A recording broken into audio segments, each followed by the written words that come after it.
very taut handling and exciting looks at a price that undercuts VW's product considerably. It's a very attractive little car and has styling that surprised many people at first, but now seems to be less startling. Designers have turned away from sharply folded panels and boxy shapes towards a more organic look, and the Swift is a good example of that trend.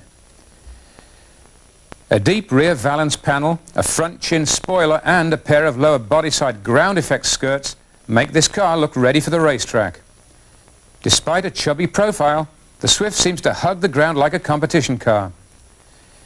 Heart of the Swift GT is a great little engine that acts and sounds as though it belongs in a high-performance motorcycle. Of only 1.3 litres capacity, it has 16 valves, twin overhead camshafts and all aluminum construction. It puts out 100 horsepower at 6,500 RPM. I'm not sure whether I like the engine configuration emblazoned on the side of the car, but I suppose I could always peel it off. The GT will top 100 kilometers per hour in around 8.7 seconds, and fuel economy is very stingy at an all-around 7.2 litres per 100 kilometers. Price of the little GT is a thrifty $11,895, and Suzuki's warranty is 3 years or 80,000 kilometers. The motor is a real hummer and revs very freely right up to a near 7,000 RPM redline. It gets off the mark very quickly and makes all kinds of delightful noises. Sports car fans will love this one. Our test car was equipped with a 5-speed manual transmission, and no automatic is quite rightly listed for this model. With independent suspension, handling is pretty good too. A motoring magazine recently put a modified version through a 600-foot slalom, quicker than an L98 Corvette, if you can believe it. Low-profile tires help keep the beast under control, though steering is very heavy and parking in tight situations can be something of a chore. Having said that, I'll add that the kind of enthusiast drivers who will buy this car are not going to be too concerned about low-speed steering effort. Suzuki has not skimped on the interior, which is well laid out, tasteful and very practical. Larger drivers will find that headroom is surprisingly good. Stowage space is outstanding, and there are even map pockets in the front seat backs. Front seats hug driver and passenger well, so fast cornering will not have them sliding all over the place. I like the steering wheel with its sensible 3-spoke design. The instrument panel is new for '92, and it works well with nothing hidden from view. Rear seats split and fold to create a useful cargo area, underlining the practicality of a hatchback over sedan, though I've never been able to convince Ted on that point.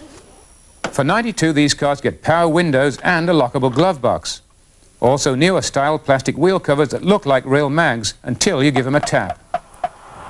The Swift GT is one of those cars that brings a smile to my face every time I take to the wheel. If I were rich enough to own a Ferrari and a Rolls-Royce, I'd still like to have one of these in my stable. It's so much fun. Obvious rivals in North America are the VW GTI and the Honda Civic Si. Another worthy contender is the Ford Escort GT, and from Chrysler, the Colt GT is worth a look too. Well, I give this one a driving dollar value of 7/8 of a tank, Ted. I could live with one of these. I think you're being a little stingy here, Tony. This dollar for dollar, you won't get more driving dollar fun than you will with this car. This thing is absolutely beautiful for fun. I do agree about the steering, though. You're going to have to be built like Arnold Schwarzenegger in parking situations. Well, that's right, and I kind of think that that should be the first extra that goes on the car, not the side stripes or all that kind of stuff, the decals and so on. The steering is very heavy. It really takes a lot of effort. And since a lot of these are sold to women and people that don't want a great task in hauling at the steering wheel, it's a shortcoming that loses it that eighth of a tank that... But the sign of a good car, a good sports car, is that it gets better at speed. And in the case of this car, it's absolutely true. The steering gets lighter the faster you go, and when you're throwing it through corners and whatnot, it's perfect. Well, it does. I can see why they've done it, but people should be warned, it is hard to steer. Yeah, that's right. And the problem is, you see, that you've got a car that is very short and very easy to park in small spaces, which is great for city driving. And yet, with the heavy steering, it makes it as much of an effort as a very big car, and I can't forgive them that. But the car is a lot of fun, lots of fun. The engine, okay, you got a 1.3-liter engine here, right? 100 horsepower. Chrysler have a 2.5-liter four-cylinder engine that also delivers only 100 horsepower. So the technology is absolutely amazing for this car. Well, it is. Yeah, they've done a wonderful job with it. Another thing is this car has more interior stowage and a more comfortable cabin than some cars twice the size and twice the price. Yeah, to me, it's the modern incarnation of the Mini Cooper S. every bit as much fun. Maybe not quite as Well, cliquey, that's right. but still a That's wonderful right, car to and drive. of course these days, I mean, even a standard one of these, not a GT version, is much better than the old Mini Cooper S. I mean, and quite frankly, it's a better car altogether, and people tend to forget that, looking at the past. Yeah, I think if you really wanted to, you could get even more performance out of it for very little money. I mean, it's good enough as it is, but if you really wanted to... Well, I think so, and they have been raced and so forth, and the car has its capability of a lot more horsepower, but it's such fun. It's like a roller skate, a little bit, you know, you sit low on the ground and so forth, you buzz around the corners, it feels faster than it really is. Okay, let's sum up here.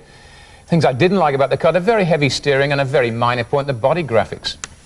On the plus side, lots of things. Lots of fun in this car, a lot of fun for the money. Performance, really exhilarating. Instruments, very well laid out. Got to give this one 7/8 of a tank. It's almost perfect, but not quite. Well, sorry, I give this thing a full tank. We'll be right back. Design International.